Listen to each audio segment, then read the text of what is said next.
लेकिन मालिक की कृपा हो, बंदी छोड़ की दया हो, तो इस बार ऐसा ऐसा प्रचार होगा कि पूरा विश्व एक झंडे के नीचे आएगा और काल अपना दांव इस बार लगा नहीं पाएगा। इसी उम्मीद के साथ आज का सत्संग शुरू करेंगे और परमपिता परमात्मा के नाम पे एक जयकारा लगाएंगे।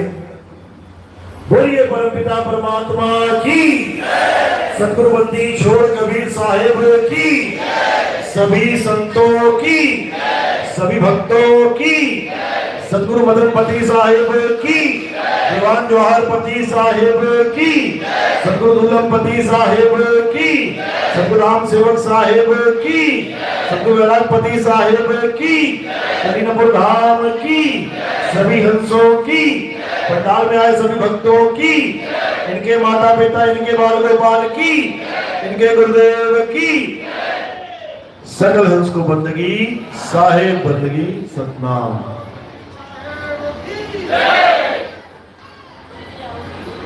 तो मालिक की अपार कृपा है जो ये ज्ञान अब पूरे विश्व में फैल रहा है और धीरे धीरे धीरे हर जीव के अंदर जितना भी अज्ञान भरा है उसको साफ करके उसको निर्मल ज्ञान तक पहुंचने में मदद कर रहा है।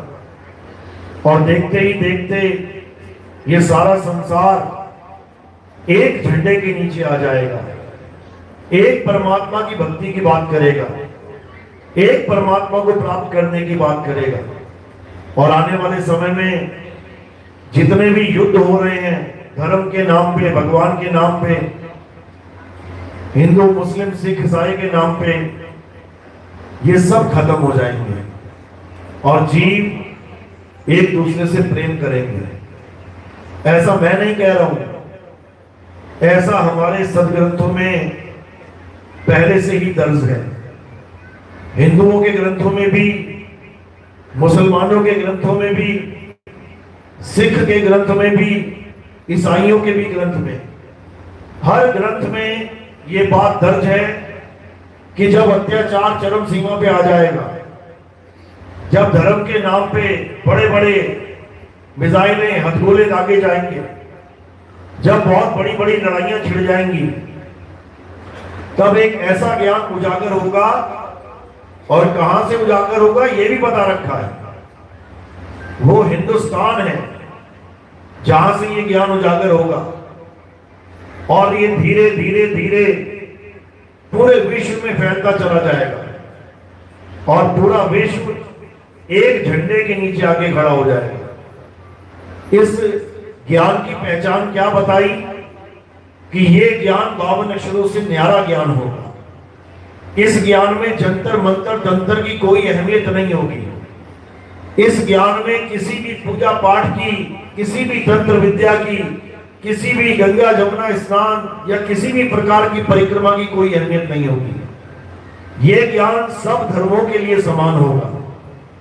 हिंदू भी इसको अपनाएगा, मुसलमान भी इसको अपनाएगा, सिख भी इसे अपनाएगा और ईसाई भी इसे अपनाएंगे, यहूदी भी इसे अपनाएंगे और बौद्धिस्ट भी इसको अपनाएंगे, जैनी भी इसको अपनाएंगे, सारे धार्मिक भी इसे अपनाएंगे। और जो परमात्मा को नहीं मानते, नास्तिक, वो भी इसको अपनाएंगे। ये सब बता रखा है। क्यों? क्योंकि कलयुग में सतयुग आके रहेगा और वो समय आ गया है। हिंदुओं के ग्रंथों में कल की अवतार का नाम दिया गया कि बाकी अवतार तो आ चुके हैं, एक कल की अवतार आएगा और पूरे संसार को सनातनी बना देगा। अब सोचने वाली बात है, जहां हिंदू मुस्लिम के नाम पे दंगे हो रहे हैं, जहां हिंदुओं को कन्वर्ट कर करके ईसाई बनाया जा रहा है, जहां हिंदुओं को अन्य धर्मों में जोड़ा जा रहा है, वो सनातनी कैसे बच जाएंगे? वो कैसे सनातनी हो जाएंगे? आधी दुनिया ईसाई और आधी दुनिया मुस्लिम है इस वक्त, वो सनातनी कैसे बन जाएंगे?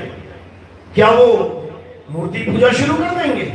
उनका तो धर्म इस आधार पे खड़ा है कि मूर्ति पूजा काफिर करते हैं, वो कब से मूर्ति पूजा करने लग जाएंगे? ऐसा कभी नहीं हो सकता। तो वो कौन सा ज्ञान है जो कल की अवतार पूरे विश्व में फैला देंगे? वो सत्य सनातन का ज्ञान है। और सत्य सनातन किसी मूर्ति को नहीं कहते, सत्य सनातन किसी मंत्र जाप को नहीं कहते, सत्य सनातन किसी नदियों में स्नान को या पर्वतों की परिक्रमा को नहीं कहते। सत्य सनातन किसे कहते हैं? गीता अध्याय 2 24वां श्लोक, हे अर्जुन, ये आत्मा अछेद्य है, अशोष्य है, अदाह है, ये आत्मा अचल है, सदा स्थिर रहने वाली है, ये आत्मा पुरातन है, ये आत्मा ही सत्य सनातन है। तो कौन सा ज्ञान उजागर होगा? आत्मा का ज्ञान उजागर होगा। कौन सी आत्मा का? अचल आत्मा का। और किसको दिया जाएगा? चलने वाली आत्माओं को, जिसे जीवात्मा कहते हैं। जीवात्माओं को अचल आत्मा यानी परम आत्मा का ज्ञान दिया जाएगा और सारा संसार उस अचल आत्मा की शरण में जाएगा। ये वाणी में दर्ज है। इसी को मुस्लिम धर्म वालों ने अपने ग्रंथों में देखा। क्या देखा उसमें? कि जब मोहम्मद साहब आज से 1400 साल पहले मक्का मदीना में खड़े होते थे अरब देश में, तो हिंदुस्तान की तरफ मुंह करके घंटों घंटों खड़े रहते थे। जब लोगों ने उनसे पूछा कि आप पूरब दिशा की तरफ, मशरक दिशा की तरफ देख के क्यों खड़े रहते हैं, तो मोहम्मद साहब उस समय बोले कि मुझे हिंदुस्तान से एक ऐसी खुशबू आती है जिससे पूरे विश्व में अमन, शांति, चैन स्थापित होगा। और क्या नाम रखा उसका? गज़वाए हिंद, जिसका नाम लेके आज दंगे हो जाते हैं कि हम गज़वाए हिंद सफल नहीं होने देंगे। गज़वाए हिंद का मतलब तक नहीं पता लोगों को। गज़वाए का मतलब होता है एक आगाज, और कहां से होगा वो? हिंदुस्तान से। हिंदुस्तान से ही वो ज्ञान उजागर होगा और पूरे विश्व में फैल जाएगा। यही गुरु ग्रंथ साहब में भी दर्ज है कि आन 78 जान 97 और भी उठसी मर्द का चेला। मर्द यानी परमात्मा और मर्द का चेला यानी परमात्मा की बात बताने वाला। कहते हैं हिंदुस्तान में ही एक मर्द का चेला यानी परमात्मा का ज्ञान समझाने वाला उजागर होगा और पूरे संसार को एक कर देगा। यही ईसाइयों में बोला गया, जिसको सेकंड कमिंग कहते हैं, यानी ईसा मसीह को जब क्रूस पे चढ़ा दिया गया तो कहते हैं उनकी मृत्यु हो गई और 3 दिन बाद वो जीवित होके सीधे आसमान को उड़ गए। ये सांकेतिक ज्ञान है, ये सांकेतिक ज्ञान है, लेकिन इसको समझ नहीं पाते लोग। और क्या बताया कि ईसा मसीह मरे नहीं है, वो दोबारा आएंगे और इस बार वो पूरब दिशा में आएंगे। ये बाइबल में दर्ज है। ये वहां बता रखा है कि इस बार वो यूरोप में नहीं आएंगे, इस बार वो पश्चिमी देशों में नहीं आएंगे, इस बार वो पूरब दिशा में उतरेंगे और पूरे संसार को क्रिश्चियन बना देंगे। क्रिश्चियन का मतलब ये नहीं कि सबके गले में क्रॉस लटका देंगे। क्रिश्चियन का मतलब है आत्मा का ज्ञान समझा देंगे, क्योंकि परमेश्वर और कोई नहीं, अचल आत्मा ही है। अचल आत्मा ही परमेश्वर है। यही यहूदियों में समझाया गया कि इलियास नाम का एक संत जो उस जमाने में यहोवा का ज्ञान देता था। यहोवा यानी यहोवा, मैं वो हूं जो मैं हूं, यानी तत्व ज्ञान देता था। जो यहोवा के यानी कि तत्व के बारे में समझाता था। कहते हैं वो मरा नहीं, वो जिंदा है और वापस आएगा। ये क्यों बोला? क्योंकि संत कभी मरते ही नहीं है, वो आते और जाते हैं ज्ञान समझाने के लिए। तो यहूदियों में भी आज भी प्रचलन में है कि हमारा वो संत आएगा और पूरे संसार को यहोवा का पुजारी बना देगा। यहोवा यानी तत्व ज्ञान। यहोवा किसी इंसान का नाम नहीं है, और ना ही किसी भगवान का नाम है। यहोवा का मतलब है मैं वो हूं जो मैं हूं। यानी अगर तुम मुझे जानना चाहते हो तो तुम्हें मुझे तत्व रूप में जानना पड़ेगा कि आखिर मैं हूं क्या। जैसे सोना तुम्हें कहे कि मैं वो हूं जो मैं हूं, तो तुम्हें सोना जानना ही पड़ेगा।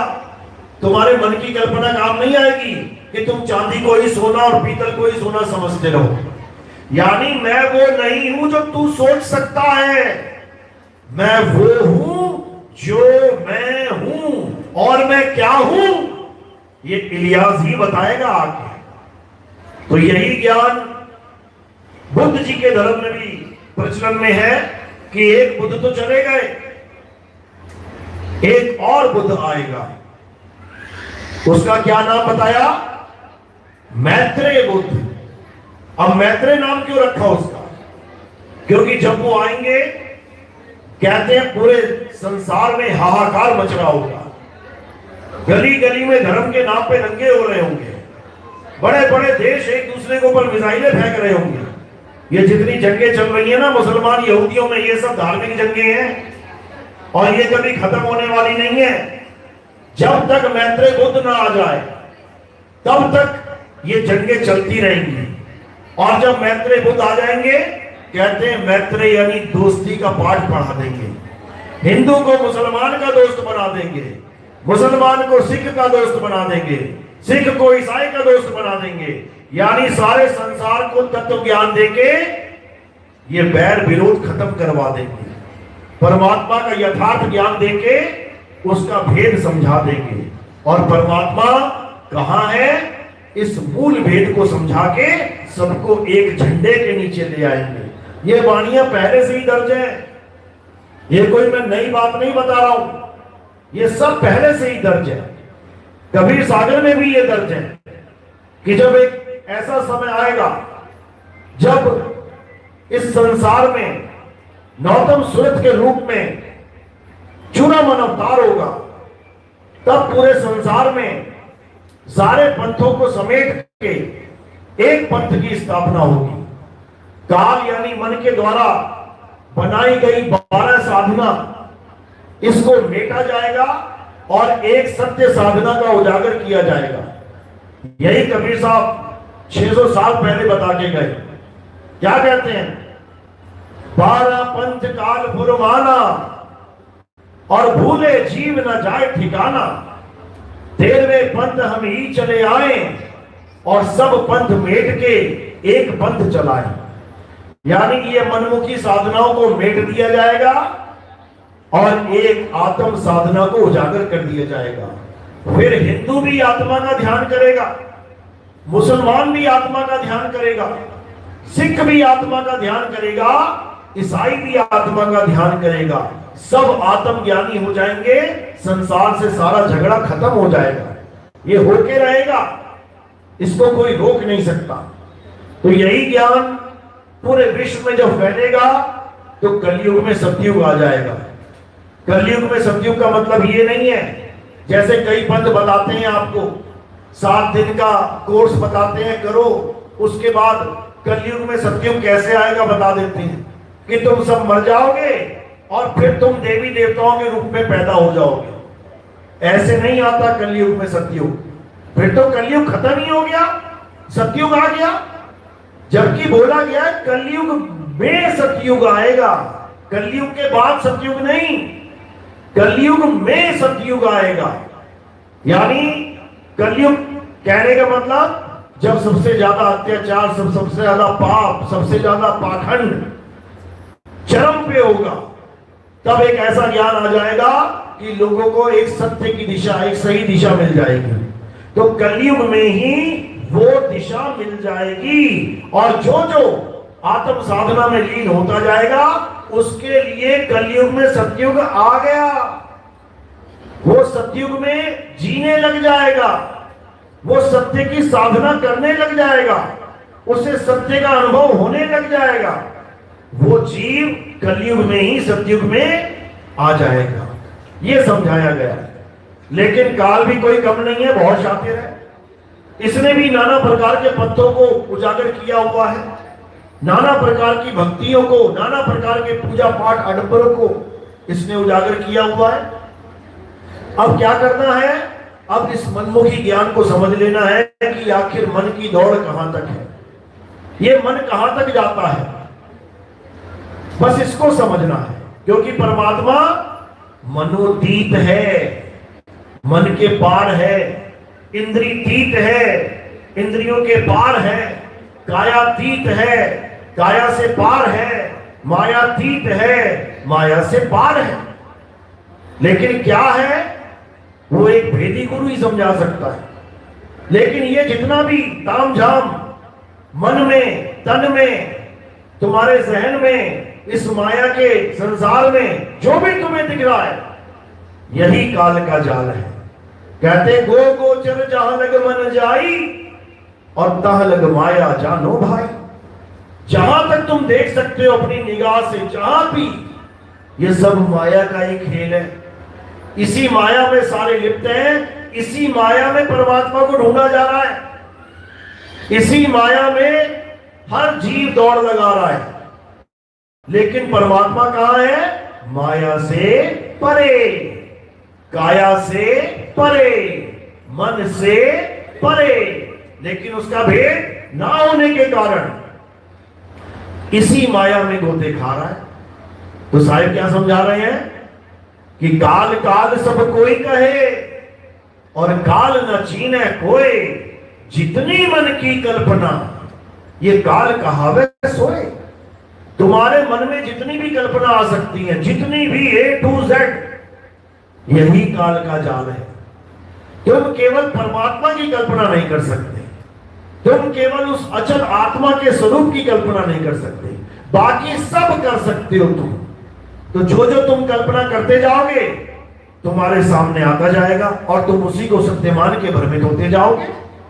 लेकिन जो असली ज्ञान है वो कल्पना से परे का ज्ञान है, वो यथार्थ तत्व ज्ञान है, वो जैसा है वैसा ज्ञान है, उसमें कोई बदलाव नहीं है, वो कभी बदलता नहीं है, वो कभी आता जाता नहीं है, वो जैसा है वो वैसा है।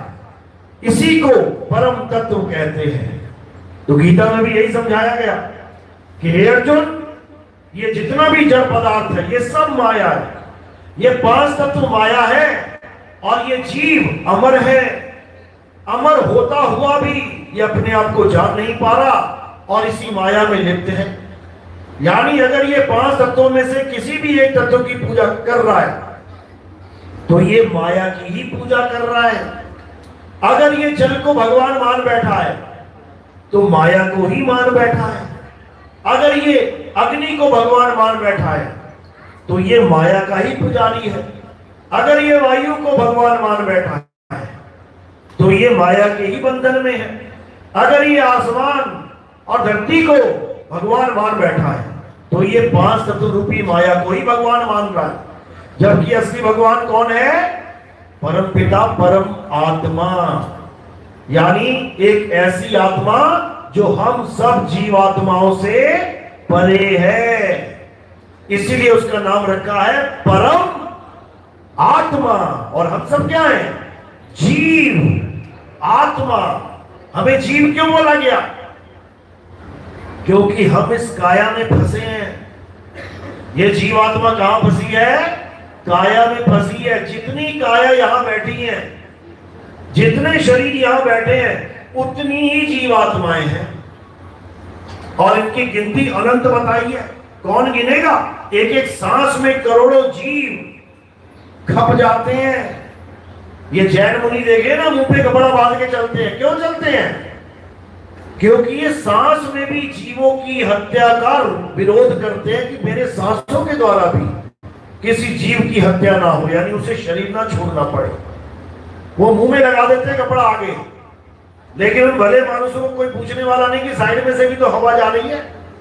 जब सांस में ही है तो सांस तो चारों तरफ से जा रही है, यानी कोशिश तो पूरी कर रहे हैं लेकिन बचा फिर भी नहीं पा रहे, मरना ही है। तो ये जीवात्मा इसलिए कहला रहा है क्योंकि काया के अंदर है। लेकिन परमात्मा परम इसलिए कहला रहा है क्योंकि काया के अंदर नहीं है, नहीं है। आज जितने भी पंथ चल रहे हैं 90% पंथ और उनके गुरु यही समझा रहे हैं कि तुम्हारा परमात्मा तुम्हारी काया के अंदर है, शरीर के अंदर परमात्मा का वास है। कोई कहता है नाभि में ध्यान लगा ले, वहां परमात्मा मिल जाएगा। कोई कहता है श्वासों में ध्यान लगा ले, उसमें परमात्मा मिल जाएगा। कोई कहता है त्रिकुटी में ध्यान लगा ले, वहां परमात्मा मिल जाएगा। कोई कहता है आंख बंद करके ध्यान में बैठ जा, वही प्रकाश में परमात्मा मिल जाएगा। ये सब अज्ञान है। परमात्मा काया में है ही नहीं, परमात्मा काया से परे है। काया में कौन है?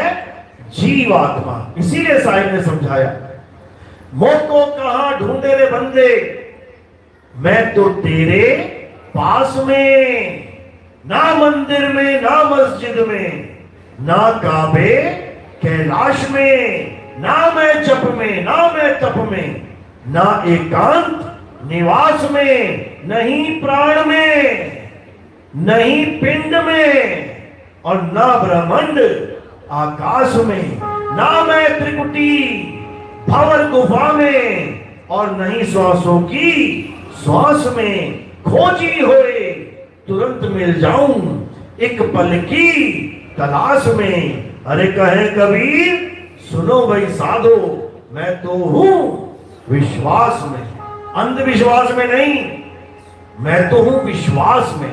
यानी पहले परख कि मेरा गुरु मुझे क्या समझा रहा है, मेरा गुरु मुझे किस चीज का भेद बता रहा है, काया के अंदर वाले आत्मा का या काया से बाहर वाली आत्मा का। अंदर वाली आत्मा जीवात्मा और बाहर वाली आत्मा परम आत्मा। इसका भेद समझना पड़ेगा। समझ लो, सर्कस के अंदर रहने वाला शेर सर्कस का शेर बना हुआ है, हंटर से डरता है। और सर्कस के बाहर जंगल में रहने वाला शेर हंटर से डरेगा क्या? फाड़ के खा जाएगा तुम्हें। इसी प्रकार उसे जीवात्मा यानी अमर होती हुई भी 84 लाख के चक्कर में पड़ी है, और वो भी अमर है, लेकिन उसको कोई बांध नहीं सकता, वो निर्बंध है। हम जिसकी पूजा कर रहे हैं वो बंधन में पड़ी आत्मा की पूजा चल रही है। हम उसकी पूजा कर रहे हैं जो माँ बाप के द्वारा पैदा होकर संसार में आ रही है, शरीर धारण कर रही है, वो जीवात्मा है। और हमें पूजा किसकी करनी है? उस निर्बंध की, जिसे कोई बंधन में नहीं डाल सकता। इसीलिए साहिब ने समझाया, अरे बंधे को बंधा मिला, छूटे कौन उपाय, और कर सेवा निर्बंध की, जो पल में लेत छुड़ाए। हमें निर्बंध की पूजा करनी है। निर्बंध को ही अचल आत्मा बताया गया है गीता में, और जीवात्मा को शरीर धारण करने वाली आत्मा बताया गया। अध्याय 2 16वां 17वां 18वां 19वां सारे श्लोक उसी के हैं गीता में। अध्याय 2 दोनों प्रकार की आत्माओं का विवरण है। जीवात्मा किसे कहते हैं अर्जुन? जो शरीर धारण करती है, ये पंच भौतिक शरीर को धारण करती है और इसको समय आने पे उतार देती है। फिर किसी मां के गर्भ में जाके नया शरीर धारण करती है, फिर एक दिन मृत्यु के समय शरीर छोड़ के आगे बढ़ जाती है। इस आत्मा को जीवात्मा कहते हैं। ये मालिक का अंश है, ईश्वर अंश जीव अविनाशी। ये अंश है जीव और अविनाशी भी है, लेकिन मालिक नहीं है। मालिक के बारे में क्या बताया? अध्याय 2 24वां श्लोक, हे अर्जुन, आत्मा अछेद्य है, अचल है। अचल यानी वो चलती नहीं है। ऐसा नहीं है कि आज वो परमात्मा सतलोक में बैठा है और कल को वो मां के गर्भ में से निकल के आ रहा है। फिर तो चलने वाला परमात्मा हो गया, आने जाने वाला परमात्मा हो गया। कबीर साहब इसका खंडन करते हैं और क्या कहते हैं? आवे न जावे, जन्मे नहीं मरे, सो निज पीर हमारा हो। मैं उस परमात्मा को नहीं मानता जो इस दुनिया में आता है और फिर चला जाता है। हम नहीं मानते उसे परमात्मा।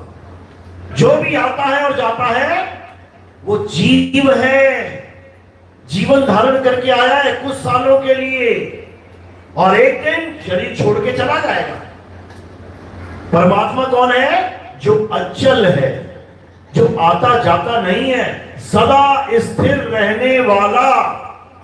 और अगर हल्का सा भी हिल गया तो फिर कहां रहा सदा स्थिर रहने वाला? फिर तो गीता झूठी पड़ जाएगी। इसलिए सब संतों ने उस अचल आत्मा का ही भेद समझाया है, लेकिन अज्ञानता में जो भेद बताने आया था लोगों ने उसे ही परमात्मा बना दिया। ईसा मसीह आए भेद बताने, उन्हें ही परमात्मा बना दिया। ईसा मसीह परमात्मा है। बाबा नानक आए भेद बताने, लोगों ने बाबा नानक को ही परमात्मा बोल दिया। कबीर साहब आए भेद बताने, लोगों ने कबीर साहब को परमात्मा बता दिया, जबकि वो नौतम सूरत हैं, आ रहे हैं जा रहे हैं। समझो, कबीर साहब जो तुम्हें दिख रहे हैं वो अलग चीज है और जिसका भेद बता रहे हैं वो अलग चीज है। कबीर साहब सतलोक से चल के आ रहे हैं, सत्यलोक से चल के आए। काटन यम जंजीर वो चल के आ रहे हैं और महिमा किसकी गा रहे हैं? आवे ना जावे, जन्मे नहीं मरे, हो गए ना तो। लेकिन तब तक जब तक तुम उनको एक मनुष्य रूप में देख रहे हो, जब यही वहां जाके समा जाएंगे फिर क्या कहते हैं? अरे अब तो जाए चढ़े सिंहासन और मिले है सारंग पानी, राम कबीरा एक भरे हैं, कोई न सके पहचानी। ये अलग भेद है, ये अलग भेद है। ये तब समझ में आएगा जब तुम्हारे जीवन में सद्गुरु आएगा। ये तब समझ में आएगा जब तुम उस अवस्था को प्राप्त करोगे, तब तुम जान पाओगे कि साहिब की लीला क्या होती है। लेकिन कोई कहे कि कबीर साहब ही परमात्मा है, ये दाढ़ी मूछे टोपी, ये 2 हाथ 2 पैर 2 आंख कान नाक बाल गाल, तो ऐसा परमात्मा नहीं है। अरे रूप न रेख न रंग, प्रभु 3 गुणों से भिन्न, और तिस ही बुझाए नानका, जित होवे प्रसन्न। यानी वो परमात्मा का कोई रूप नहीं है, कोई रेख नहीं है और कोई रंग नहीं है। वो रूप रंग से न्यारा साधो, ऐसा गुरु हमारा। वो शब्द गुरु की महिमा है। उसी शब्द गुरु की महिमा कबीर साहब गाते हैं, उसी का भेद समझाने के लिए आते हैं, लेकिन फिर भी गुरु धारण करते हैं जीवों को जगाने के लिए, कि कल को कोई ये ना पूछे तुम्हारा गुरु कौन है और वो कहे मैं निगुरा हूं। वो कहेंगे तुम हमें तो चेला बना रहे हो, तुम्हारा कोई गुरु नहीं है। इसलिए जग की मर्यादा के कारण कबीर साहब ने एक ब्राह्मण को जो पत्थर पूजा करता था उसको गुरु बनाया। क्या नाम था उनका? रामानंद जी महाराज। बिल्कुल सिद्धांत अलग है। रामानंद जी पत्थर की पूजा करते हैं गुरु जी, और चेला मूर्ति पूजा का खंडन करता है। पाथर पूजे हरि मिले तो मैं पूजूं पहाड़, और वासई ये चाकी भरी जो पीस खाए संसार। दोनों का मत अलग है, लेकिन फिर भी गुरु धारण किया। क्यों? जग मर्यादा कारणे। साहिब कहते हैं जग मर्यादा कारणे। अरे गुरु किया रामानंद, और शब्द हमारा गुरु है सदा हमारे। इस शब्द की महिमा गाई कबीर साहब ने, इस शब्द का भेद समझाया कबीर साहब ने। लेकिन ये अज्ञानी जीव उन्हीं को परमात्मा बोल के उन्हीं की फोटो की, उन्हीं के कैलेंडर की, उन्हीं की मूर्तियों की पूजा करने लगा। अरे मूर्ति पूजा ही करनी थी तो ब्रह्मा विष्णु महेश जी क्या पूरे थे मूर्ति पूजा करने के लिए? जो इन कबीर पंथियों ने उनकी मूर्तियां हटा के कबीर साहब की मूर्ति लगा के पूजा करना शुरू कर दिया, जबकि कबीर साहब पत्थर पूजा के, मूर्ति पूजा के घोर विरोधी थे। वो आत्म पूजा की बात करते थे कि अपनी आत्मा को जान, और गीता भी यही समझाती है, हे अर्जुन अध्याय 3 17वां श्लोक। हे अर्जुन, जो अपनी आत्मा में रमण करते हैं, जो अपनी आत्मा में तृप्त हैं, जो अपनी आत्मा में संतुष्ट हैं, उनके लिए कोई धार्मिक कर्म कर्तव्य लागू ही नहीं होता। यानी अगर कोई आत्मज्ञानी बनना चाहता है तो ऐसे गुरु की शरण में जाए जो उसको आत्मा का ज्ञान समझाए। उसके बाद वो भले सारी उम्र किसी मंदिर, मस्जिद, गुरुद्वारे, चर्च में नहीं जाता, वो सारी उम्र कोई पूजा पाठ नहीं करता, वो सारी उम्र कोई हवन यज्ञ नहीं करता, वो सारी उम्र किसी नदी में स्नान नहीं करता, वो सारी उम्र कोई परिक्रमा नहीं करता, किसी भी धार्मिक त्योहार को भी नहीं मनाता, तब भी वो इस संसार का सबसे बड़ा आस्तिक धार्मिक व्यक्ति है, सबसे बड़ा। क्योंकि उसके पास वो भेद आ गया है जिससे उसे केवल तैयारियां ही नहीं करनी है सारी उम्र कि मैं नाम जपता हूं ताकि परमात्मा कभी न कभी मिल जाए, कि मैं पूजा करता हूं कि मरने के बाद स्वर्ग चला जाऊं, मैं परिक्रमा करता हूं, मैं यात्राएं करता हूं कि मुझे पुण्य मिल जाए। ये खेल खत्म। फिर उसे वो भेद मिल जाता है जहां पर परमात्मा 101% विराजमान है, जहां ढूंढने पे उसे परम पिता परमात्मा मिलेगा और बिना किसी पूजा पाठ, बिना किसी हवन यज्ञ, बिना किसी नाम जाप के कोई धार्मिक कर्म कर्तव्य लागू ही नहीं होता। लागू क्या किया जाता है? कानून। कानून सब पे लागू होता है और जो कानून से हटके चलता है वो दोषी होता है। तो अध्याय 3 14 15 16 ये सारे श्लोक इसी कानून को बता दें कि क्या क्या करना चाहिए। देवी देवताओं की पूजा करो, हवन करो, यज्ञ करो, बचा हुआ प्रसाद अन्न ग्रहण करो। जो ये नहीं करते वो पापी हैं। किंतु लेकिन हे अर्जुन, जो अपनी आत्मा में रमण करते हैं, जो अपनी आत्मा में तृप्त हैं, जो अपनी आत्मा में संतुष्ट हैं, उनके लिए कोई धार्मिक कर्म कर्तव्य लागू ही नहीं होता। बस इसी को समझना है। आखिर ऐसा क्यों कहा गया? क्योंकि कृष्ण जी चाहते हैं कि अब आप एक कदम और आगे बढ़ जाओ। अध्याय 3 16 श्लोक तक ये पवित्र ज्ञान है। यानी कुछ नहीं आता तो कम से कम यही कर लो। आत्मा के बारे में ABCD नहीं पता, बूढ़ा होके मरने वाला हो गया बाबा, लेकिन आत्मा को आज तक नहीं जान पाया तो क्या करे? अरे मंदिर मस्जिद गुरुद्वारे चला जा, अल्लाह अल्लाह, वाहिगुरु वाहिगुरु, गॉड गॉड, राम राम, भगवान भगवान, वही कर ले, अपने पुण्य बढ़ा ले। क्या पता अगला जन्म फिर इंसान का मिल जाए। लंगर लगा, हवन कर, यज्ञ कर, कुछ ना कुछ तो कर, ताकि तू पवित्र आत्मा तो बना रहे। इसीलिए इसे पवित्र ज्ञान कहते हैं। लेकिन केवल इतने से बात बनने वाली नहीं है। इसके आगे एक और ज्ञान है जिसे मूल ज्ञान कहते हैं, आत्म ज्ञान कहते हैं।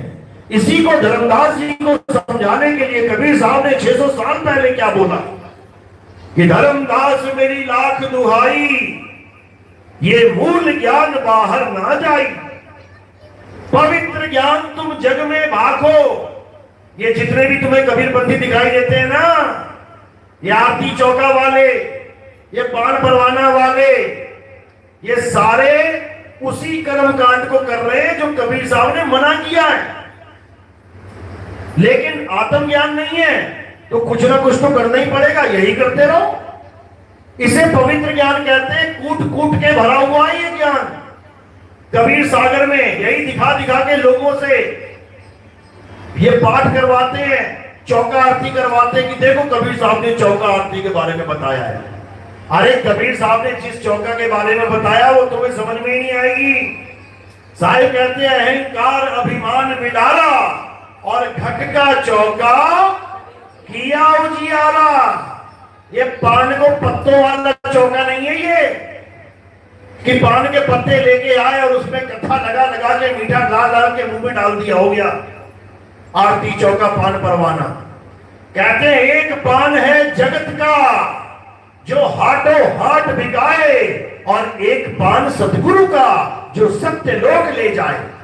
दोनों में भेद बता दिया कि जो पान के पत्तों वाला पान परवाना है, ये हाथों हाथ बिकने वाला है, 5 रुपए 7 रुपए में मिल जाता है एक पान का पत्ता।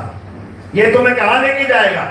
ये यहीं रह जाएगा धरती पे ही, क्योंकि धरती का पान है ये। और जो असली अमृत पान है वो कुछ और है, वो सार शब्द रूपी अमृत पान है। अगर उसका पान कर लिया तो कहते हैं एक पान सतगुरु का जो सत्य लोक ले जाए। तो उसी को समझना है, उसी को जानना है। लेकिन जब तक तुम्हारे जीवन में भेदी गुरु नहीं आता तब तक तुम्हें यह ज्ञान समझ में आने वाला नहीं है। इसलिए साहिब ने भेदी गुरु की महिमा गाई है। क्या कहते हैं? मदन साहिब की वाणी है, सोई गुरु पूरा कहावे जो 2 अक्षर का भेद बतावे। भेद, भेद यानी रहस्य, सीक्रेट। मंत्र नहीं है वो 2 अक्षर, वो भेद है। जैसे 2 आदमी खड़े हैं, अब तुम किसी से पूछो इनका भेद बताओ मुझे, वो कहता है एक अग्रवाल है और एक शर्मा जी है। अब दोनों का भेद पता लग गया तुम्हें? नाम नहीं जपना उन दोनों का, उनका भेद प्राप्त करना है। तो कहते हैं सोई गुरु पूरा कहावे जो 2 अक्षर का भेद बतावे। एक छुड़ावे, जपावे नहीं, एक छुड़ावे। कौन सा अक्षर छुड़ावे? जो अक्षर इंसानों ने बनाया है। हिंदी, पंजाबी, उर्दू, फारसी, जापानीज, चाइनीज, मंगोलीज, ताइवानी, फ्रेंच, इटालियन, दुनिया भर के अक्षर, दुनिया भर की भाषाएं इंसानों ने बनाई हैं। और फिर इन्हीं भाषाओं के नामों से वो मंत्र बना बना के बैठ गया। हिंदी के मंत्र, संस्कृत के मंत्र, पंजाबी के मंत्र, दुनिया भर के मंत्र। उनको जप के सोच रहा है कि मुझे भगवान मिल जाएगा।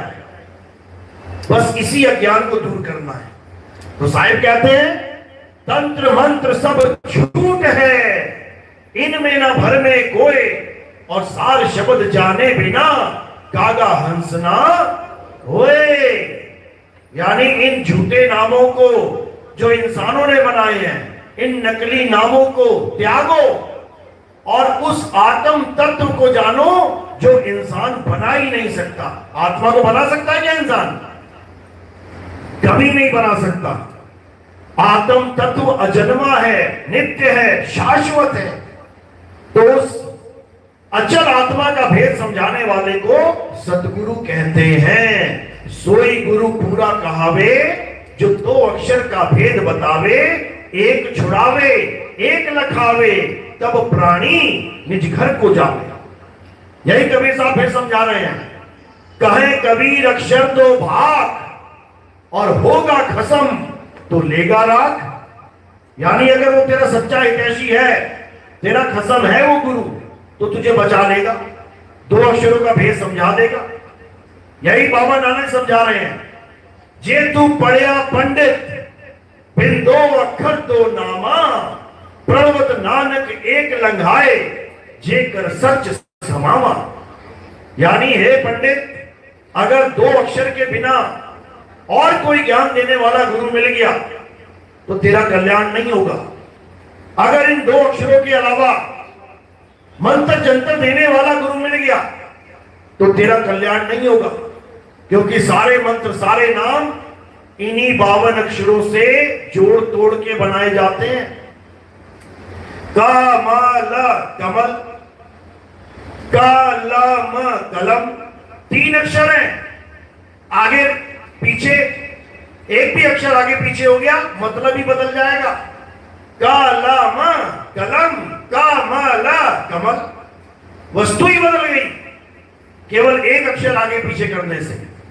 इसी प्रकार ये सारे नाम इन्हीं 52 अक्षरों के जोड़ने तोड़ने से बनते हैं। तो साहिब समझा रहे हैं वाणी में, 52 अक्षर जोरे आन, सक्या न अक्षर एक पहचान, सत का शब्द कबीरा कहे, पंडित होए सो अनपढ़ रहे।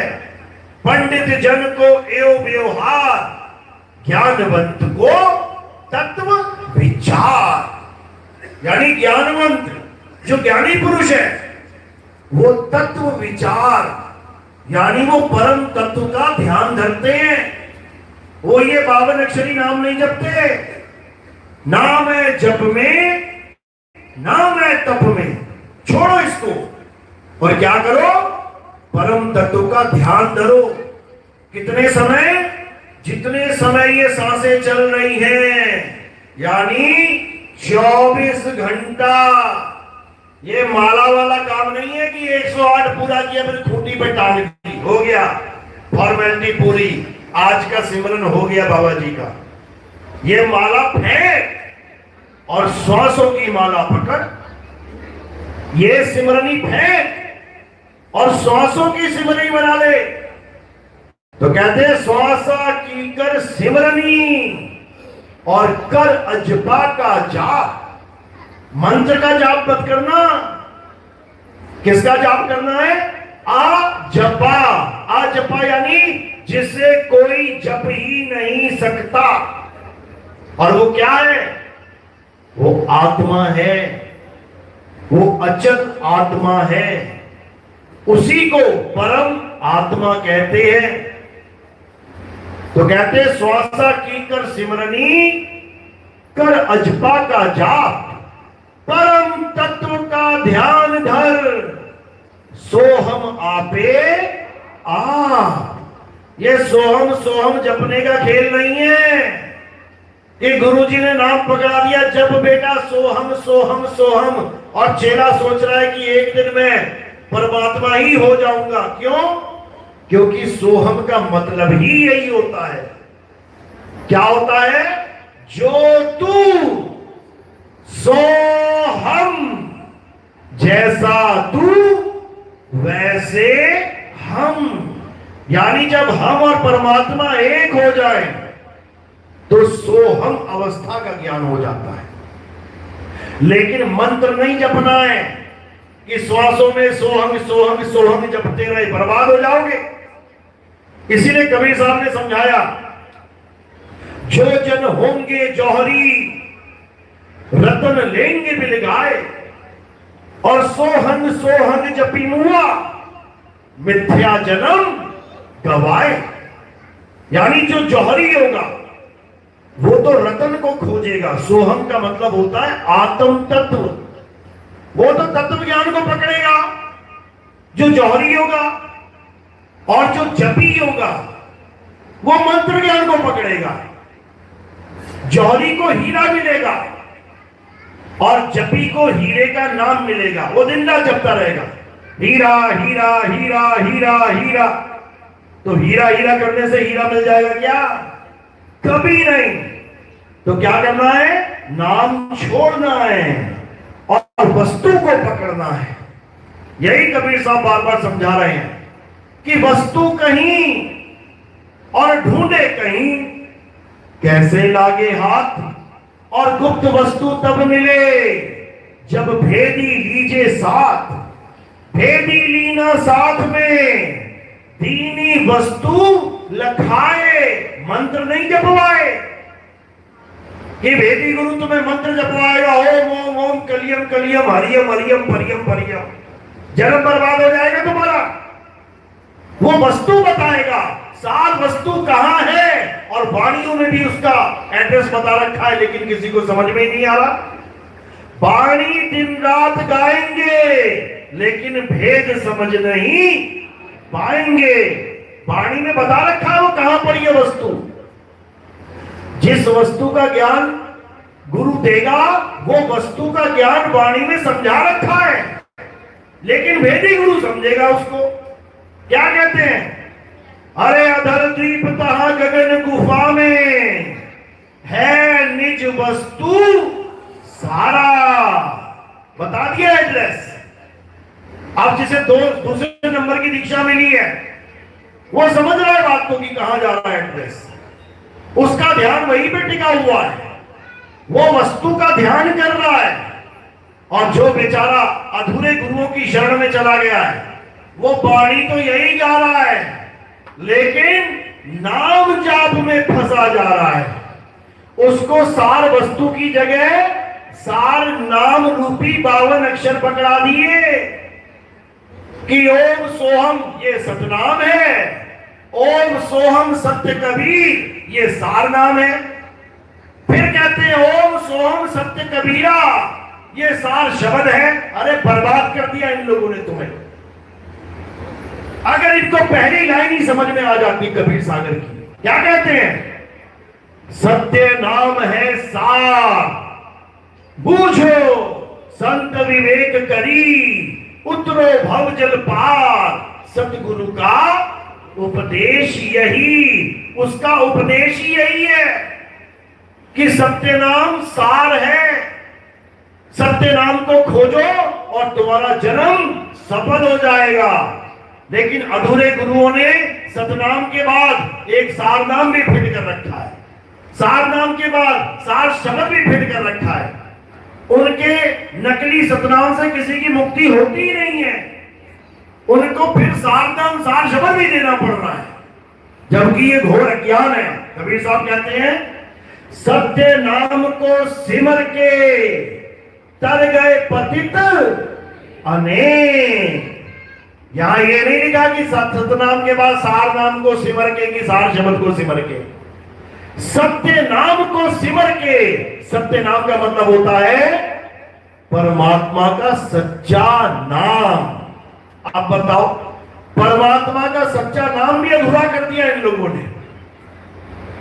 52 अक्षरी नाम का भेद नहीं पता और सार नाम को भी, सतनाम को भी अधूरा कर दिया। जबकि कबीर साहब समझा रहे हैं अपनी बाणी में कि सतगुरु ऐसा चाहिए जैसा सूप सुहाए और सार सार तो कहीं रहे, थोथा दे उड़ाए। अब सार सार गही रहे मतलब कि सत्य नाम को गही रहे, क्योंकि सत्य नाम ही सार है। लेकिन ये किसी की समझ में नहीं आ रहा। गुरु ग्रंथ साहब में भी इसका भेद बताया गया। कह रहे कृत्रिम यानी नकली, कृत्रिम नाम कथे तेरे जीपा, कि हे परमात्मा इस जीव से बोले जाने वाले सारे नाम ये कृत्रिम यानी नकली नाम है, इंसानों ने बना दिए प्यार में। परमात्मा से प्रेम है इसलिए बनाता जा रहा है, लाखों करोड़ों बना दिए, लेकिन उनको जप के परमात्मा मिल जाएगा ऐसा नहीं हो सकता। इसीलिए साहिब को कहना पड़ा ना कि कोटि नाम संसार में इनसे मुक्ति ना होए, और गुप्त नाम सतपुरुष का बूझे बिरला कोए। गुप्त नाम सतपुरुष का, ये गुप्त नाम है और ये गुप्त वस्तु है, इसी को जानना है।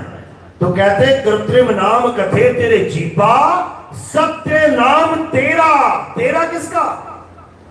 कहते एक तू सच्चा, तेरा नाम सच्चा। किसके लिए बोला जा रहा है? परमात्मा के लिए। तो कह रहे कृत्रिम नाम कथे तेरे जीपा, कि हे परमात्मा जीव से बोले जाने वाले सारे कृत्रिम नकली नाम तेरे ही हैं, लेकिन नकली है और असली सत्य नाम तेरा परा पुरबला। यानी तेरा जो सच्चा नाम है, जो तेरा सतनाम है वो परा। परा यानी काया से परे, माया से परे, इंद्री से परे, भावों से परे, हर चीज से परे। और पुरबला यानी पुराने से पुराना। गाते हो ना मेरे जागे रे पुरबले भाग। पुरबले यानी पुराने जन्मों के भाग जाग गए मेरे। तो ये जो पुरबला शब्द है सतनाम के लिए बोला जाता है, क्योंकि ये सतनाम कब से है? कहते आद सच जुगाद सच है भी सच, नानक होसी भी सच। यानी ये दुनिया भी नहीं थी, ये आदमी औरत भी नहीं थे, ये कोई देवी देवता भी नहीं थे, तब भी ये सच्चा नाम था, है और रहेगा। उसी को सतनाम कहते हैं। उसी का भेद बताने के लिए कबीर साहब इस संसार में आते हैं। लेकिन ये जीव बेचारा उनको समझ नहीं पाता, सतनाम का भेद जान नहीं पाता और इन्हीं अधूरे नामों में अपना जीवन बर्बाद करके चला जाता है। तो अब क्या करना है? एक छुड़ाए, इन सारे जीव से, होठ से, कंठ से बोले जाने वाले नामों को छोड़ देना है और एक लखाए, उस परम तत्व का लखाव करना है, उसको याद करना है, उसको सिमरना है। तो कहते हैं सुमिरन सुरत लगाए के मुख से कछु ना बोल और बाहर का पट बंद कर भीतर का पट खोल। बाहर का पट यानी ये बाहर का संसार में जो कुछ भी दिख रहा है उसमें बिल्कुल भी ध्यान नहीं होना चाहिए तुम्हारा भक्ति के समय। और कहां होना चाहिए? भीतर का पट खोल। भीतर कौन है? ये सुरता है। इस सुरत की आंख खोल, क्योंकि सुरत ही शब्द का दीदार कर सकती है। कहते हैं सुरत से देख ले वह देश, सुरत से देख ले वह देश, देखत देखत दीखण लागे, अरे मिट गए सकल अंदेश। सुरत से देख ले वह देश, ना वहां जाप, ये मंत्र नहीं पहुंचा सकते वहां तक, ना वहां जाप ना वहां अजप्पा, नी अक्षर परवेश। सुरत से देख ले वह देश। तो जब भेदी गुरु आ जाता है जीवन में तो तुम्हें उस देश का एड्रेस बता देता है। कहते हैं मन की तरंग मार लो, बस हो गया भजन, आदत बुरी सुधार लो, बस हो गया भजन। आए हो तुम कहां से और जाना तुम्हें कहां है, इतना बस विचार लो, हो गया भजन। ये क्या नाम जाप में लगा पड़ा है सुबह से लेकर शाम तक? कोई नाम नहीं जपना, सिमरन करना है। सिमरन, एक को सिमरो नानका जो जल थल रहा समाए, और वाही को क्यों सिमरिए जो जम में दे मर जाए। सिमरन करना है। तो कहते हैं कलयुग में एक नाम आधारा, सिमर सिमर नर उतरो पारा। जप जप के नहीं, ये जपने वाला खेल नहीं है, ये सिमरन वाला खेल है। तो क्या कह रहे हैं कि अब 52 अक्षरों को छोड़ और उस अबोल नाम को जान जो बोलने में नहीं आता, उस अलेख को जान जो लिखने में नहीं आता, उस अकह को जान जो कहने में नहीं आता, उस नी अक्षर को जान जो अक्षरों में नहीं आता। और वो क्या है? तुम्हारा सत्य स्वरूप। वो लिखने बोलने पढ़ने में नहीं आता, उसी स्वरूप का बोध कराने वाले को सतगुरु कहते हैं और मंत्रों का जाप कराने वाले को गुरुआ गुरुआ कहते हैं। कहते हैं तंत्र मंत्र सब देत फिरत ये माया के अभिमाना, और गुरुआ सहित शिष्य सब बूढ़े, अंतकाल पछताना साधो देखो ये जग बौराना। ये जग बौराना, ये घर घर मंत्र देत फिरत है। ये दुनिया में मंत्र ही मंत्र बिछा देते हैं, पूरा मंत्रों का जाल बिछा रखा है। एक भी घर ऐसा नहीं बचा जहां मंत्र जाप नहीं होता, एक भी घर। इसीलिए गणितदास जी महाराज ने क्या बोला? गुरुआ गांव बिगाड़ा संतों, गुरुआ गांव बिगाड़ा। पूरा पूरा गांव बर्बाद कर दिया इन लोगों ने। जहां स्वरूप ज्ञान देना था, सत्य स्वरूप को जानना था, वहां मंत्र जपवा दिए इन लोगों ने। अब ये मंत्र कैसे छूटेंगे?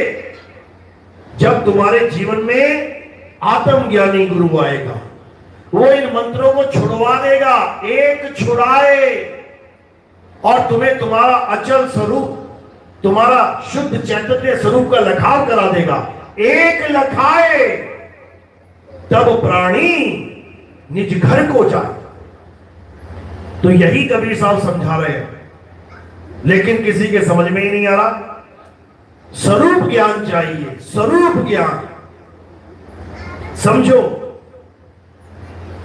तो ये केवल और केवल भेदी गुरु ही समझा सकते हैं, उसके अलावा इस पूरे संसार में इस ज्ञान को कोई नहीं समझा सकता। नाम खूब जपवा देंगे, माला पकड़ा देंगे, हिंदू है तो राम राम जप ले, राधे राधे जप ले, मुसलमान गुरु मिल गया तो कहेगा अल्लाहू अल्लाहू जप ले, सिख गुरु मिल गया तो वाहिगुरु जप ले, ईसाई मिल गया तो हालेलुया हालेलुया जप ले, कुछ ना कुछ जपवा देंगे, लेकिन स्वरूप ज्ञान नहीं बता सकते। समझ लो। तो कहते हैं गुरुआ तो घर घर फिरे, कौड़ी केर 50, और अपने रूप की खबर नहीं, शिष्य करण की आस। आस लगा के बैठते कि सारा संसार मुझसे नाम ले ले। और क्या दे रहे हैं नाम दीक्षा में?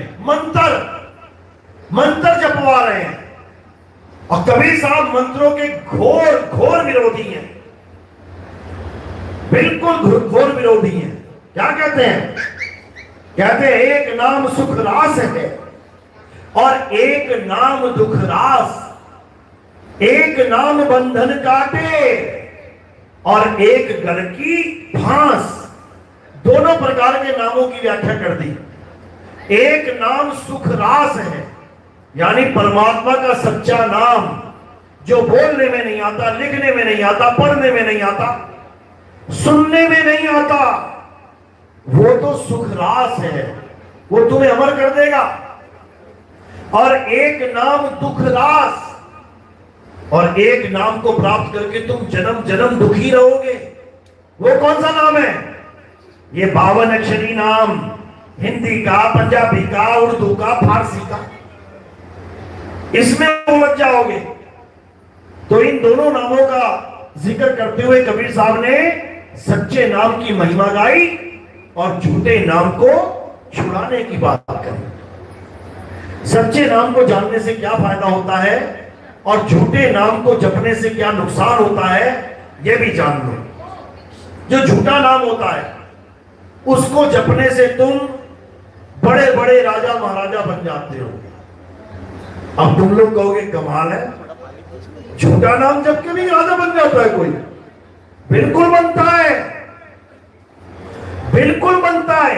ये उसी नाम की खासियत है कि वो तुम्हें राजा बना देगा, बिल्कुल बना देगा, लेकिन अमर नहीं कर सकता। अमर नहीं कर सकता। राजा बना देगा, कितने साल के लिए बनोगे? कितनी उम्र है इंसान की? 50, 60, 100, इतनी उम्र है। भक्ति करी कई कई साल, कहते हैं हजारों साल भक्तियां करी लोगों ने, उसके बाद राजा बन के दुनिया में आ गए। थोड़े सालों बाद मर गए, भक्ति खत्म, पैसा हजम। नकली नामों को जप के मुक्ति नहीं मिलती, नकली नामों को जप के दुनियावी वस्तु मिलती है। इसीलिए बोला गया तपोराज राजो नरकम।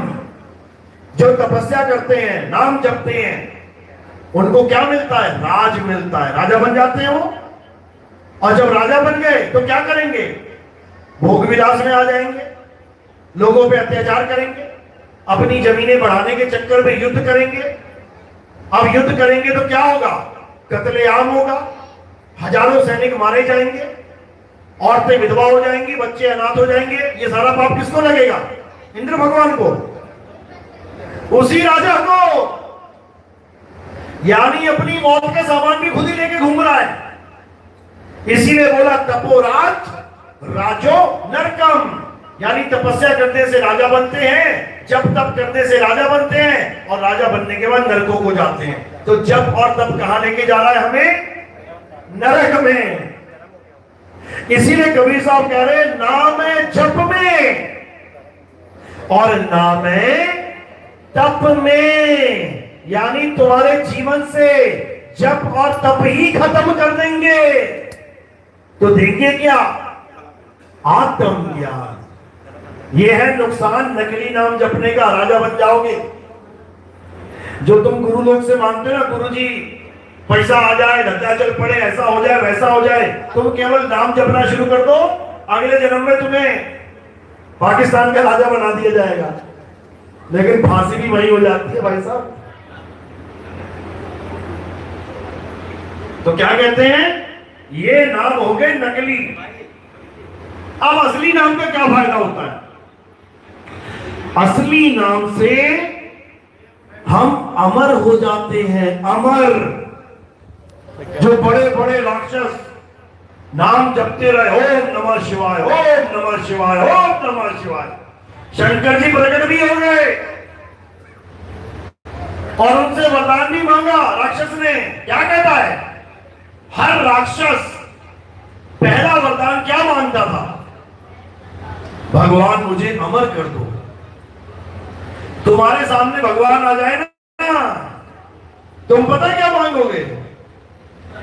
तुम मांगोगे भगवान मैं अमीर हो जाऊं, भगवान मेरे परिवार में खुशियां ही खुशियां आ जाएं, भगवान जी मेरा यूपीएससी क्लियर हो जाए, भगवान मुझे अच्छी नौकरी मिल जाए, भगवान मेरे घर में बच्चा नहीं है बच्चा हो जाए, भगवान मुझे ये बीमारी लगी है बीमारी ठीक हो जाए।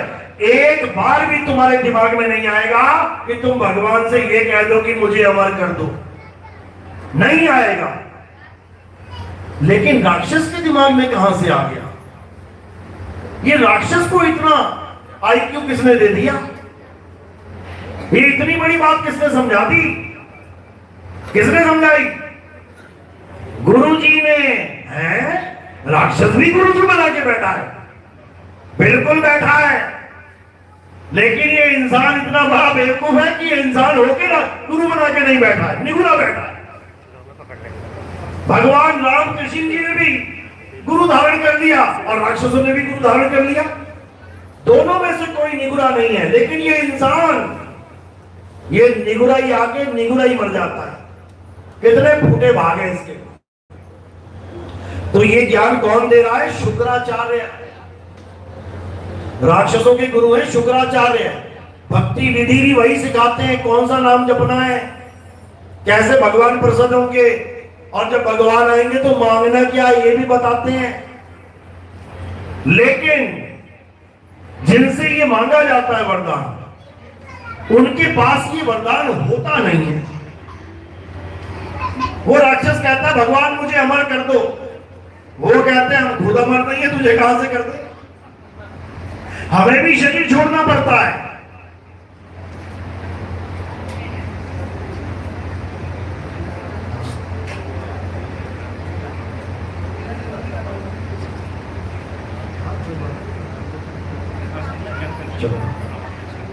तो क्या करना है? वो जो अमरता का वरदान है, वो अमरता का वरदान कोई और नहीं दे सकता। वो केवल एक ही शख्स दे सकता है जिसने अपनी वाणियों में हजारों बार इसका जिक्र कर रखा है, लेकिन कोई समझ नहीं पाता। ये अमरता का वरदान केवल और केवल बंदी छोड़ सतगुरु कबीर साहब दे सकते हैं। क्या कहते हैं? अमर करूं सतलोक पठाऊं और ताते बंदी छोड़ कहाऊं। वो कहते हैं मैं तुम्हें अमर कर दूंगा। अमर करने का मतलब ये नहीं कि तुम्हारी काया की मौत नहीं होगी, काया तो पक्का मरेगी, 101% मरेगी, लेकिन तुम नहीं मरोगे। कैसे? क्योंकि वो तुम्हें आत्मा का ध्यान करना सिखा देगा। अभी तुम्हारा ध्यान कहां है? काया में, इसीलिए तुम अपने आप को काया मान के बैठे हो। अब कोई तुम्हारी काया को कष्ट दे, तुम्हें लगता है मुझे कष्ट दे रहा है। कोई तुम्हारी काया को मारे, तुम्हें लगता है मुझे मार रहा है। कोई तुम्हारी काया को दर्द दे रहा है, तुम्हें लग रहा है कि मुझे दर्द हो रहा है। जबकि ये काया का खेल चल रहा है। जब तुम्हारा ध्यान आत्मा में लगेगा और उसके बाद काया की मृत्यु होगी, तो तुम ये समझ जाओगे कि मैं काया नहीं आत्मा हूं। और जब तुम्हें यह ज्ञान हो जाएगा कि मैं एक आत्मा हूं, अनुभव ज्ञान, तब ये मौत नाम का जो अक्षर है, जो शब्द है, ये तुम्हारे जीवन की डिक्शनरी से निकल जाएगा। अब तुम नहीं मर सकते, अब तुम आत्मा ही हो गए, अब तुम परम तत्व ही हो गए। अब केवल शरीर का नाश होगा और तुम अपने अस्तित्व में स्थित हो जाओगे। इसी को गीता में स्थित प्रज्ञ बोला गया। हे अर्जुन, जो सुख और दुख दोनों से ऊपर उठ के, यानी जो इस काया के अहंकार से ऊपर उठ के अपनी आत्मा में रमण करते हैं, अपनी आत्मा में स्थित हो जाते हैं, उन्हें स्थित प्रज्ञ कहा जाता है। बस इसी को समझना है। लेकिन और भी कई पंथ हैं जो तुम्हें आत्मा आत्मा आत्मा का तो ज्ञान बता देंगे, लेकिन आत्मा की साधना नहीं बता पाएंगे। वो तुम्हें बताएंगे कि तुम एक जीवात्मा हो, अमर हो, अविनाशी हो, लेकिन तुम्हें तुम्हारा स्वरूप ना बता के किसी और की पूजा करवा देंगे। कोई राम जी की पूजा करवा देगा, कोई शंकर जी की पूजा करवा देगा, कोई शिव बाबा की पूजा करवा देगा, कोई ईसा मसीह का तन पुजवा देगा, कोई किसी और की पूजा करवा देगा, लेकिन कोई ये नहीं बताएगा कि तुम जीवात्मा अपने अचल स्वरूप को प्राप्त हो जाओ, फिर किसी की पूजा करने की जरूरत ही नहीं है। फिर तुम अपने आप में अपने परम पिता परमात्मा को पालोगे। इसीलिए कबीर साहब ने समझाया, ज्यों तिल माही तेल है और ज्यों चकमक में आग, तेरा साईं तुझ में है, जाग सके तो जाग। तेरा साईं तुझ में है, यानी तेरे सत्य स्वरूप में ही तेरा साईं छुपा हुआ है। तेरा सत्य स्वरूप ही साईं है और साईं ही तेरा स्वरूप है, दोनों एक ही हो। इसीलिए वाणी में बोलते हैं कबीर साहब कि सत्य स्वरूपी नाम साहिब का, सो निज नाम हमारा। सेम कंडीशन हमारे साथ भी है। यहां दुनिया में अपने तरह तरह के नाम रख के बैठ गए हैं और अपने असली नाम निज नाम को भूले बैठे हैं। तीन गुणों के नामों को पकड़ लिया है और सत्य नाम को, निज नाम को भूले बैठे हैं। इसीलिए समझा रहे हैं कबीर साहब, तीन गुणों की भक्ति में भूल पड़ा संसार, और कहे कबीर निज नाम बिन कैसे लागे पार। तो अब निज नाम को जानना है, अब सतनाम को जानना है। मेरी बात समझ में आ रही है? किस किस के आ रही है? हाथ खड़ा करो जरा। बहुत बढ़िया। क्योंकि जब तक ज्ञान समझा नहीं तब तक आप इस पे चल नहीं सकते। आदि नाम हम भाग सुनाया और मूर्ख जीव समझ नहीं पाया। आदि नाम भाग के सुनाने का मतलब ये नहीं कि वो भाग के यानी बोल के बताया जाता है, कोई मंत्र है। आदि नाम भाग के समझाने का मतलब है जो बोला नहीं जा सकता उसके बारे में बोल बोल के बताना, जो अकह है उसको कह कह के समझाना। अकह नाम वे कहा न जाई, अकह नाम गुरु कह कह समझाई। 1 घंटा हो गया कह कह के समझा रहा हूं उस अकह नाम के बारे में, लेकिन मूर्ख जीव इसको नहीं समझ सकते। चलो तो आज का सत्संग यही समाप्त करते हैं। और अब आरती का समय है। आरती कैसे करते हैं बताइए आपको? थोड़े से फूल उठाने हैं जितने आपकी 2 उंगलियों में आ जाए। कहां रखने हैं? मेरे सिर के ऊपर। सिर के ऊपर क्यों रखने हैं? क्योंकि पैर के अंगूठे से लेकर सिर की चोटी तक ये सब नाशवान काया है, और हमने आरती किसकी करनी है? अविनाशी आत्मा की। क्योंकि हमारे यहां संतों को काया नहीं माना जाता, भक्तों को भी काया नहीं माना जाता। भगत भी आत्मा है और संत भी आत्मा है। भगत जीवात्मा है और संत अचल आत्मा है। तो क्या कहते हैं? संत हमारी आत्मा, हम संतन के जीव, और संतन हम में रम रहे, जीव माखन में घी। तो जिस प्रकार मक्खन में घी नहीं दिखाई देता, उसी प्रकार इस काया में अचल आत्मा नहीं दिखाई देती। लेकिन तुम्हें भेद समझा दिया कि अचल आत्मा की आरती कैसे होती है? सिर के ऊपर फूल रख के। और जल आत्मा की आरती कैसे होती है? पैरों में फूल रख के। तो अब पैरों में फूल कोई नहीं रखेगा, सब सिर के ऊपर ही फूल रखेंगे।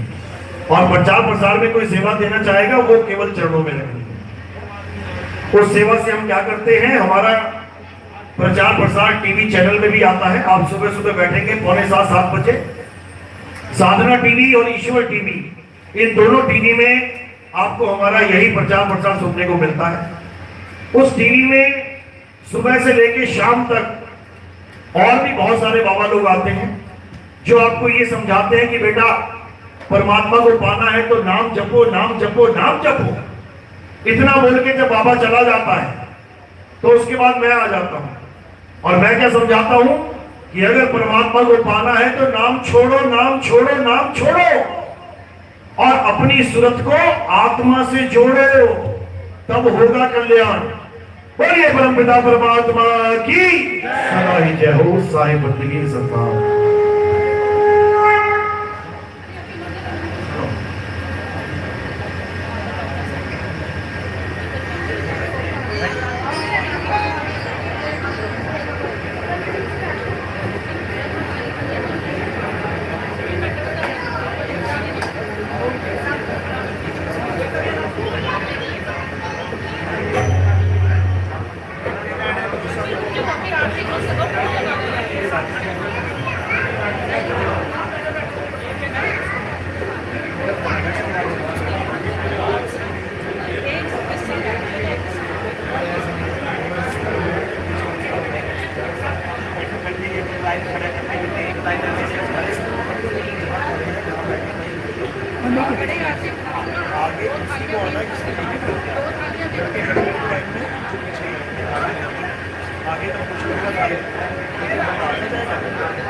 साईं बंदगी सतनाम।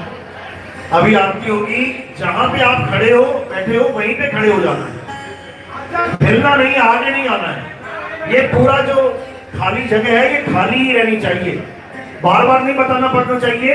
आधे इधर हो जाना, आधे इधर हो जाना, क्योंकि आप ही लोग आरती करके पीछे जाओगे फिर अटकते जाओगे एक दूसरे से। ये पूरा गैप रखो बीच में, एक एक करके इधर से आएंगे, एक इधर से आएंगे, एक लेडीज एक जेंट्स, बस, और पीछे चले जाएंगे आरती करके।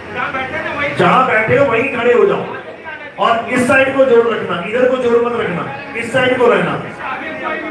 आगे बिल्कुल नहीं आएंगे, एक एक करके अगली लाइन आएगी, उसके बाद अगली लाइन, उसके बाद उससे आगे वाली, ऐसे करके चलते चले जाएंगे। बोलिए परमपिता परमात्मा की।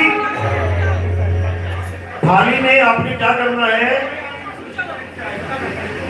सोफा आगे कर देंगे, फूल थोड़े से सिर पे रखने हैं, उसके बाद थाली को केवल हाथ लगाना है और हाथ छोड़ देंगे, घुमाना नहीं है। घुमाने वाला काम शुरू में हो जाएगा एक बार, केवल थाली को हाथ लगा के नमस्कार करना है, क्योंकि भगत ज्यादा है, बहुत टाइम लग जाएगा इसमें। बैठना नहीं है, ये आगे कर देंगे, बैठ जाओ, आगे आगे रख लेते हैं।